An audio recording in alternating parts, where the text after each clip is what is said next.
यकीनी तौर पे जरिया माश तो बन चुका है, लेकिन ये जो देखने वाली आंख है, क्या हर कोई फोटोग्राफर बन सकता है या उसके लिए कोई कुदरती सलाहियत होती है, कोई खास ट्रेनिंग होती है, कोई खास आंख नसीब होती है? देखिए उसमें डेफिनेटली वैसे तो आपने बड़ा अच्छे तरीके से उसको ब्रीफ किया है। मेरा ये बिलीव है, क्योंकि मैं पढ़ाता भी हूँ डिफरेंट यूनिवर्सिटीज़ वगैरह में, तो जब मेरे पास स्टूडेंट्स फर्स्ट डे आते हैं तो मैं उनको एक ही बात हमेशा कहता हूँ कि आप में से हर कोई एक आर्टिस्ट है। वो डिपेंड करता है कि आप उसको कितना ज़्यादा अपने आप को पॉलिश कर सकते हैं, क्योंकि मेरा ये मानना है कि हर इंसान के अंदर जो है वो फितरती तौर पर एक ये हुनर होता है, लेकिन वो अलग बात है कि कुछ को मौका मिल जाता है उस हुनर को सामने उजागर करने का, कुछ को कभी भी मौका नहीं मिल सकता, और वो जान ही नहीं सकते कि उसके अंदर अल्लाह ताला ने कितनी सलाहियत रखी है। बिल्कुल सही है, लेकिन मेरा ख्याल है हर इंसान, जो अब हम देखते हैं आर्टिस्ट, हमारे पास भी इर्द गिर्द बहुत सारे आर्टिस्ट मौजूद होते हैं, हर एक का क्लिक करने का अंदाज डेफिनेटली फर्क, हर एक का देखने का एंगल मुख्तलिफ होता है। तो कुछ जो है वो हम उनके पिक्चर्स देखते हैं या हम एल्बम्स उनके निकाल कर देखें तो लगता है कि खूबसूरती को वाकई में उन्होंने एक्सप्लोर किया है, बिल्कुल है। और कुछ लगता है कि बस हमारी तरह के हैं जिन्होंने बस क्लिक किया और बेड़ा गर्क कर दिया खूबसूरत चीज का भी। तो ये बेसिक्स क्या हैं जिनका ख्याल किसी फोटोग्राफर को रखना चाहिए? हाँ बिल्कुल, बेशक डेफिनेटली देखें कुछ rules and regulations her art के होते हैं। आप कोई भी आर्ट कर रहे हैं उसके कुछ सर्टेन रूल्स एंड रेगुलेशंस है। अगर आप फोटोग्राफी कर रहे हैं तो उसमें आपको कंपोजिशन सबसे पहले बहुत इंपॉर्टेंट होता है कि आपको प्रॉपर्ली फ्रेमिंग किस तरह से करनी है। जिस तरह आप कह रहे हैं कि कुछ फोटोग्राफर्स को देख के आप बहुत ज़्यादा उसको जो है देखते हैं कि बहुत अच्छा काम है, कुछ को देख के आपको लगता है बड़ा ऑर्डिनरी काम है, तो उसमें बेसिकली कैमरा तो शायद उन्होंने दोनों ने एक ही यूज़ किया हो, लेकिन एक्चुअली क्या होता है कि उनका बेसिकली स्टाइल, उनका पर्सपेक्टिव, उनका कंपोजिशन, फिर यूज़ ऑफ लाइट, सबसे इंपॉर्टेंट चीज़ जो फोटोग्राफी के अंदर आती है वो लाइट की होती है। जिस तरह आपकी स्टूडियो है, स्टूडियो के अंदर आपने बहुत सारी लाइटिंग की हुई है, अगर इस लाइटिंग को हम प्रॉपर्ली नहीं करेंगे तो आपका चेहरे बिगड़ जाएंगे, चेहरा मिट जाएगा, चेहरा आप अच्छी तरह से उसको रिकॉर्ड नहीं कर सकते। लेकिन जो लोग ये सोचते हैं कि बस कैमरा खरीद लिया तो हम एक अच्छे फोटोग्राफर बन गए, उनका क्या किया जाए, उनके लिए क्या मशवरा है? वो तो फिर आप देखिए डेफिनेटली जाहिर है वो तो फिर उनका अपना एक खाम ख्याली होती है या अपना एक होता है कि जी शायद इससे हम फोटोग्राफर बन सकते हैं। ऐसा नहीं होता। कोई भी आर्ट आपने करना है, फोटोग्राफी करनी है तो उसके लिए डेफिनेटली आपको सीखना पड़ता है। यूनिवर्सिटीज़ हैं, कॉलेजेस हैं, इंस्टीट्यूट्स हैं, आपको एक मेंटोरशिप लाजमी चाहिए होती है। अच्छा, कितने इकसाम के आर्टिस्ट होते हैं? एक तो है कि स्टिल एक बंदा खड़ा है, मूव कर रहा है, वीडियो आप उसकी बना रहे हैं इंसानों की, बहुत मुश्किल होती है जो चरिंद परिंद की जाके और उस नेचर की जाके फोटोग्राफी करते हैं, क्योंकि एक उड़ते हुए परिंदे को कैप्चर करना और किस उसकी मूवमेंट को, किस तरह से वो उड़ेगा, किस तरह कब उसकी पिक्चर लेनी है जानवरों की, ये एक मुश्किल आर्टिस्ट होता है मेरे हिसाब से। ज़ाहिर है एक चीज़ ज़ाहिर है आपने डेफिनेटली उसको इस तरह से दिखाना है कि वो अपने मोशन के अलावा आपको एक फ्रीज फॉर्म में नज़र आ रहा हूँ, तो डेफिनेटली वो बहुत मुश्किल होता है। देखें आपकी फोटोग्राफी के बहुत सारे जो हैं वो आगे ब्रांचेस हैं। अब आप जब एक फोटोग्राफी को ऑप्ट करते हैं तो वो आपके ऊपर है कि आप किस में अपने आप को स्पेशलाइज करना चाह रहे हैं। Instead of becoming jack of all master of none, it's better to master of one and instead of not becoming the jack of all. तो ये बड़ा इंपॉर्टेंट होता है कि आप अपने आप को खुद समझें कि आपका इंटरेस्ट किस चीज़ में, क्या आप नेचर में ज़्यादा इंटरेस्टेड हैं, क्या आप ह्यूमन पोर्ट्रेट्स में ज़्यादा इंटरेस्टेड हैं, क्या आप फाइन आर्ट पोर्ट्रेट्स में ज़्यादा इंटरेस्टेड हैं। जिस तरह मेरी स्पेशलाइजेशन जो है, मैं बहुत अरसे से काम कर रहा हूँ, लेकिन मेरी स्पेशलाइजेशन जो है वो फाइन आर्ट पोर्ट्रेट्स की। अच्छा जी, एडिटोरियल फाइन आर्ट पोर्ट्रेट्स की है, फैशन के अंदर स्पेशली। तो अब मैं कभी भी नेचर को उस तरह से जाके अच्छा तो लगेगा, कैप्चर करने की कोशिश तो करूंगा, लेकिन प्रोफेशनली नहीं कर सकूंगा, बिकॉज मेरी वो फील्ड नहीं है, मेरे पास वो इक्विपमेंट नहीं है, मेरे पास वो आंख नहीं है, वो स्किल्स नहीं है। तो अब आप उसके हिसाब से अपने आप को ट्रेन करना पड़ेगा। ये बड़ा ज़रूरी होता है कि आपने जो फील्ड चूज़ करनी है उसके हिसाब से अपने आप को ग्रूम करेंगे। अच्छा कसब, जो अमूमी तौर पे प्रोफेशनल कैमरास होते हैं, क्या ये जो नए मोबाइल फ़ोन्स या महंगे महंगे आईफोन हो गया या सैमसंग हो गया, इनके अंदर बिल्ट इन जो कैमरास हैं, क्या ये उन कैमरास को रिप्लेस कर सकते हैं या उतने प्रोफेशनली काम लिया जा सकता है इनसे, अगर आपको सही इस्तेमाल आता हो? अभी मैं रिसेंटली जो है वो एक इंस्टीट्यूट के अंदर यही कोर्स पढ़ा रहा था, मोबाइल फोटोग्राफी का मैंने कोर्स पढ़ाया था।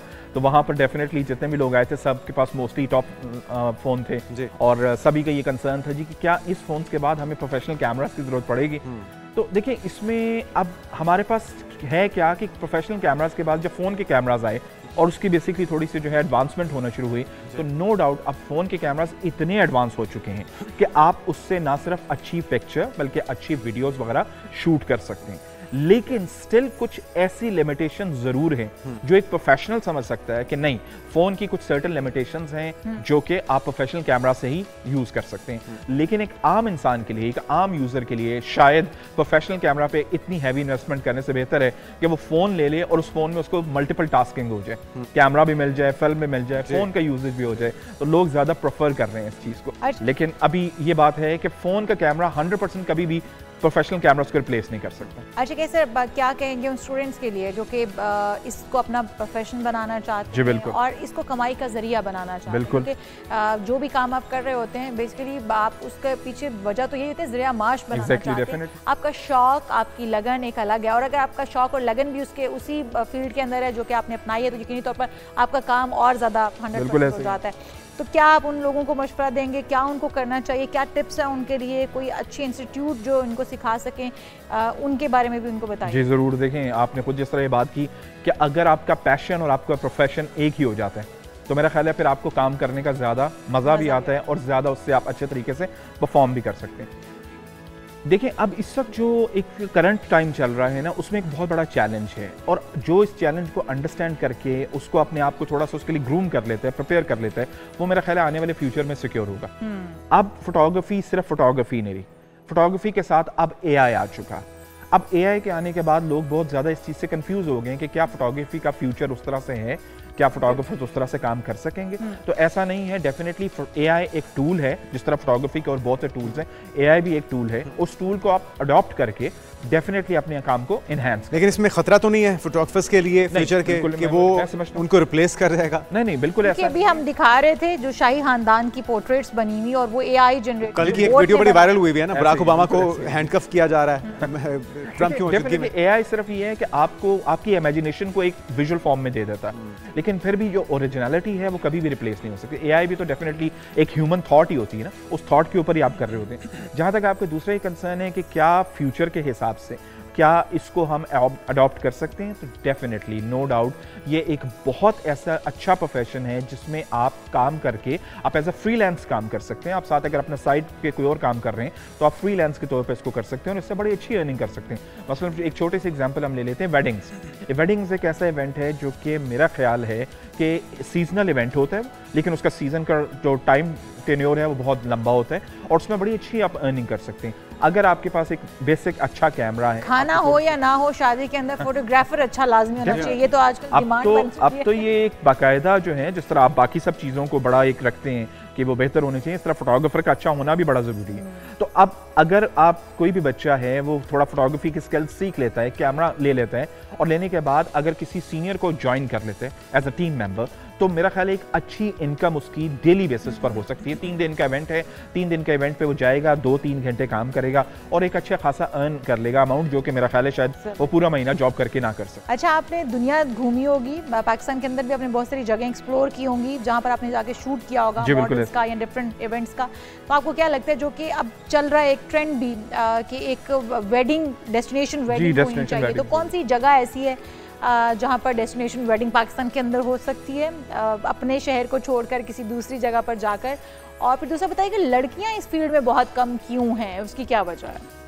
देखिए, इसमें 2 चीज़ें हैं। एक तो आपने पहले डेस्टिनेशन वेडिंग के हवाले से बात की कि क्या मतलब अपने शहर को छोड़ के इर्द गिर्द आप, तो हमारे पास तो ज़ाहिर है डेफिनेटली नेचर की जितनी खूबसूरती हमारे पास है, मुझे लगता है शायद पूरी दुनिया में कहीं पर नहीं। वो अलहदा बात है कि हम उसको प्रॉपरली यूटिलाइज नहीं कर रहे। तो अगर आप अपने नॉर्दर्न एरियाज़ वाली साइड पर चले जाते हैं और वहाँ पर जाकर अगर आप शूट्स करते हैं, तो ऑनेस्टली स्पीकिंग आपके स्विट्ज़रलैंड से ज़्यादा खूबसूरत शॉट्स वहाँ निकल रहे होते हैं। इस कदर खूबसूरत, इस कदर आपका आसमान क्लियर है, आपकी ग्रीनरी है, हर चीज़ है, नेचर है, हर लिहाज से।